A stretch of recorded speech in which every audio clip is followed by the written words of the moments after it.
Ang atong unang pagbasa, sulat ni San Pablo ngadto sa taga-Efeso, naghisgot nga sa wala pa buhata gani ang kalibutan, kita gipili na sa Ginoo aron maiyang mga anak, balaan ug walay sala. Mura bag apil na sa blueprint sa Ginoo ba? Wap anya buhata ang kalibutan. Sa to pa, wap asad ta buhata. Lingiyay mong tupad na balaan ka. Ingna ko no. Balaan. Kinahanglan jud kuno tang mabalaan ug way sala. Plano nas Ginoo. Pero kining plano sa bisan unsang klase sa plano basta dinis kalibutan, wa gid nay siguro. Hastang planos Ginoo, wa gyud siguro nga matuman. Nya unsaon man aron matuman ang planos Ginoo, kay plano ra man to. Nagpada siyag mga propeta. Haron maoy mo guide nato unsaon pagsubay sa plano, kay kanang plano ug wa gyud engineer nga motuman ana, mosubay kamaong mutan-aw anang plano, di gina matuman. Apan unsa may gibuhat sa mga tao sa kalibutan matud pa ni Kristo, ang mga propeta sa Ginoo gipatay. Gilingay imong tupad. Ing napila na imong gipatay nga propeta. Ngana ko no. Napilay imong gipatay. Hibaw jud ko molingo gina, moingon gina. Oy, wa koy gipatay, patay gud taon. Pero niingon si Kristo, kamo, iyang giingnan ba katong mga tao sa iyang panahon, silutan mo tungod sa pagpatay ninyo sa mga propeta sugod pa adtong panahon ni Abel, katong unang anak nila ni Adan ug ni Eva, si Abel matog si Cain. Di ba gipatay mas Abel? Kinsay ni patay ni Abel? Si Cain. Kay nga naman, unsa may kinabuhi ni Cain? Si Cain nagpuyo sa garbo, si Cain si Abel nagpuyo sa pagka-maampuon o pagkabalaan. Ang taong pagarbuhon masuko gina sa taong balaan. Muna kita og maliwat ganita ni Cain, atong patyon ang mga buotan. Ana. Kinsa may mas buotan, ang gamayng bata o ang ginikanan? Kusga. Kinsay kanunay kasab-an, ang gamayng bata o ang ginikanan? O tanawa, ni patay na kas propeta. Kay kanang buotan, labi na ng gamayng bata, bisag wa na siya gisulti, doon na siya gibuhat nga murag nagsangyaw unsaon pagpuyo ang kinabuhing balaan. Pero dili taganahan kitang mga makasasala nga mga dagko. Gitawag tag mga magtutudlo ang mga ginikanan, mga teachers na kamo mo'y unang teacher sa inyong mga anak. Before ang inyong anak musod ngadto kinder or daycare, niagi na nas inyong kamot. Daghan na nagnakatuna ninyo. Unsa may inyong gitudlo sa inyong mga anak? Ikaw no? Katulong lingi sa imong tupad. Ing na, kumusta mang imong anak? Balaan? Ing na ko no? Unya, ugwa gani anak, ing na, kumusta man imong pag-umangkon? Balaan? Ana. Kaya naamasad mo yung mga pag-umangkon, naasad mo yung mga igagaw ng mga bata, balaan o yawanon. Kung nahimo ganing yawanon ang mga batanon karon, pasabot ana kitang naguna mga tiwasonon. Mga naon ninyo hasta ako naon tiwasonon na. Naingon ako, pader mura lagi kag nidaot nako tiwasonon. nagkuan ko nag-diet ko aron ko nuhay dugay mamatay pero patay ra gyapon kitang naguna kita mo'y nagtudlo sa gasunod nato mga magtutudlo ta daghan kay tag mga gitudlo nila kunuhay atong mga balaod pero matud pa ni Kristo alaot kamo mga magtutudlo sa balaod kay inyong gitipigan ang Yahweh nga moabli sa kaalam sa Dios hasta kamo di san mo ganahan mosulod unsa maning kaalam sa Dios ang kamatuoran sa kinabuhi kita di sa taganahan mo atubang sa kamatuoran sa kinabuhi daghan kay tag mga bakak daghan kay tag bakak ganahan ta magpuyo sa bakak bekin sa dinhi ang wa gyud ka pamakak ta sa kamot sige awa ablihi ang pultahan sa kamatuoran atubanga ang kamatuoran kita kasagaran mo patay sa kamatuoran ang ato rong mga magbabalaod sa simbahan o sa gobyerno daghan kay nila di hinuntanan mga bakakon patyon ang kamatuoran di ba ug mao na kay ato mang patyon ang kamatuoran pinaagi aning atong pagsupak-supak sa balaod ginamit ang atong tawhanon kunuhay pagka-bright o pagkamaro unsay kalainas bright ug maro ang bright knows the truth ang maro unsa man makes lies truth. But sakto ba to kung in English? Atong binisayon. Ang kanang taong bright, unsa nang bright sa Binisaya? Sharp mind ba? Bright. Murag Binisaya naman santo, bright tao. Sige, kanang bright nga tinud-an na yung bright kaning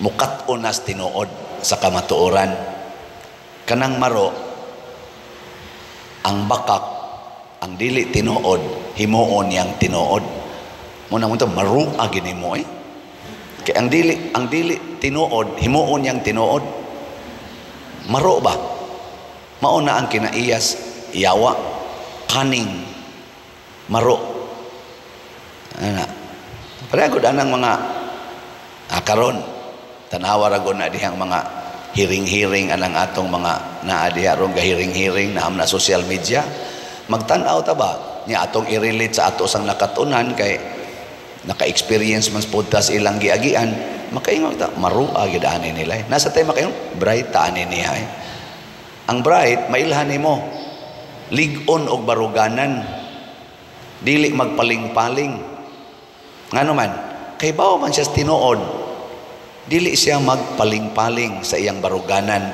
mauwaw siyang mamakak pero ang maro murag yung tarong kayo pero bakak di ay so klaro aning ato mga naong sige lain na sang lingi sa imong tupad be unsa man ka bright maro nako unsa man ka bright ka o maro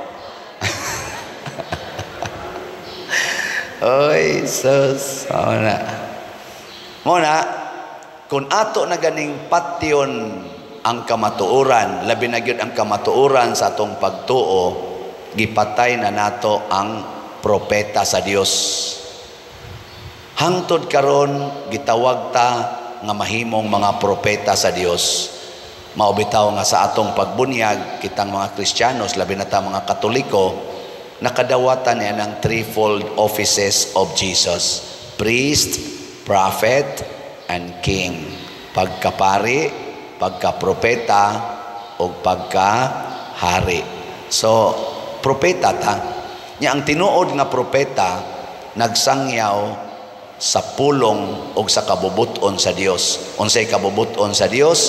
Matud pang San Pablo sa unang pagbasa, nga mahimot ang mga balaan, mga anak sa Dios, og ang katapusang tumong nga mahimot ang magkausa, usa ka katawhan, magkahiusa diha ni Kristo.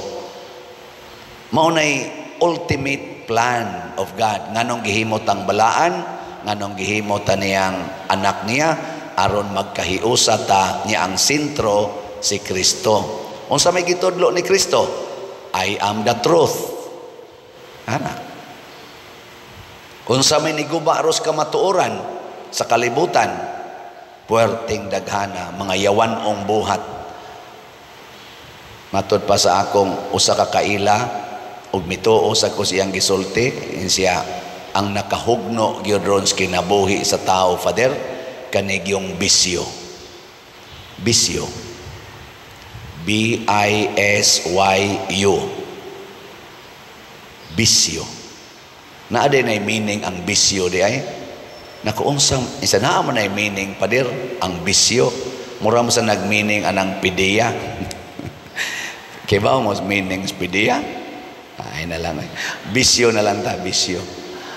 Unsa may meaning sa bisyo? Ang una kuno kana kunong B kay biga. Ang in English anang biga kay lost. Di ba usa sa 7 capital sins? Muna tungod anang biga or lost, pangabit, prostitution, rape, sexual molestation, sa pananguban, homosexuality, ana, biga na. Nya dako kuno kay naggasto, dako kay nagbudget ang pagtuman sa atong biga or lust. Mahal kay nang bisyuha. Mahal.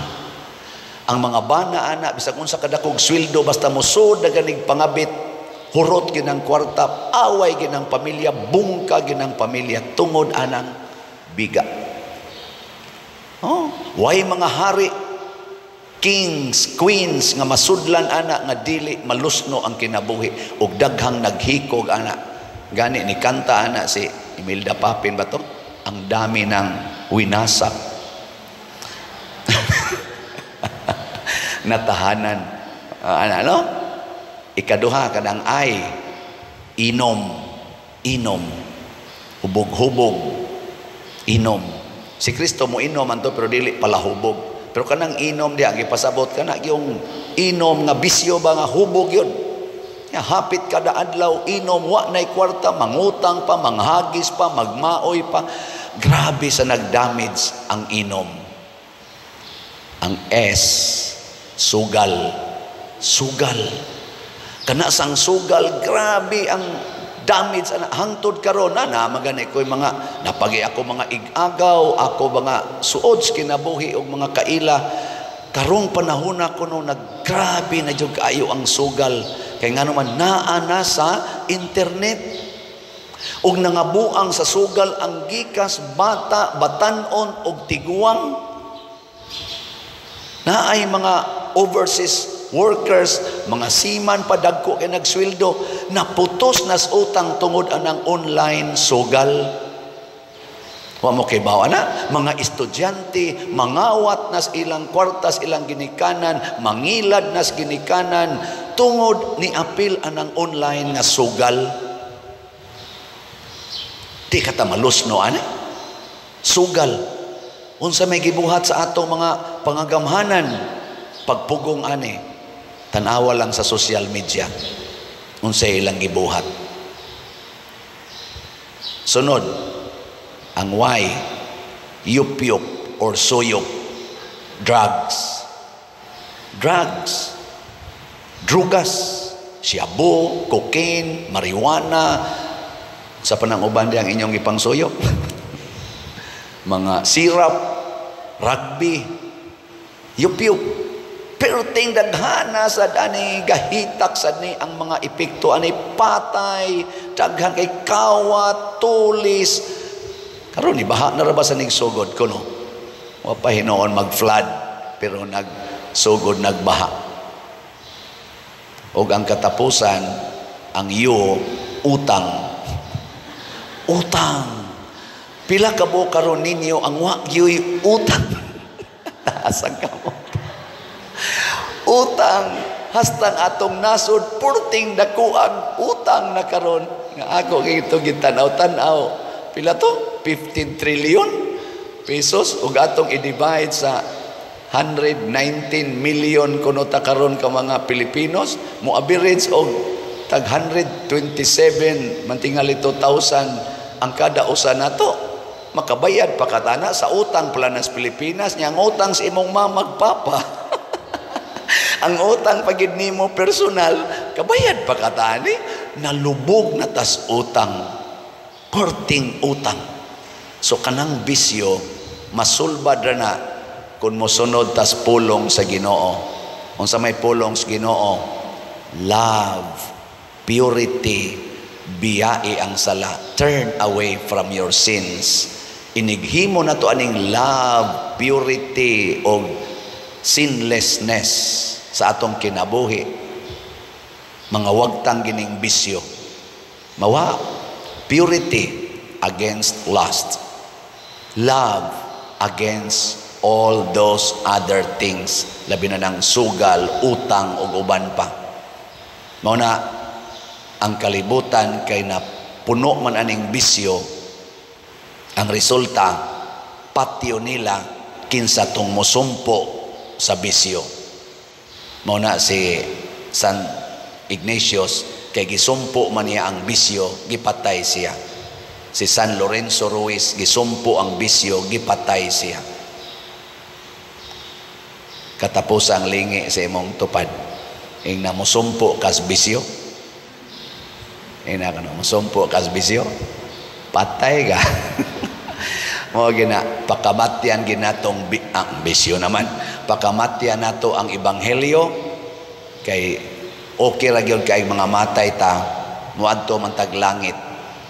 Ang Yahweh sa kaalam mao gyud si Kristo. Ang pulong ni Kristo. Luwason nato ang atong nasod pinaagi sa pagpuyo o kinabuhi nga way bisyo. Unsa tong B? I S Y U utang.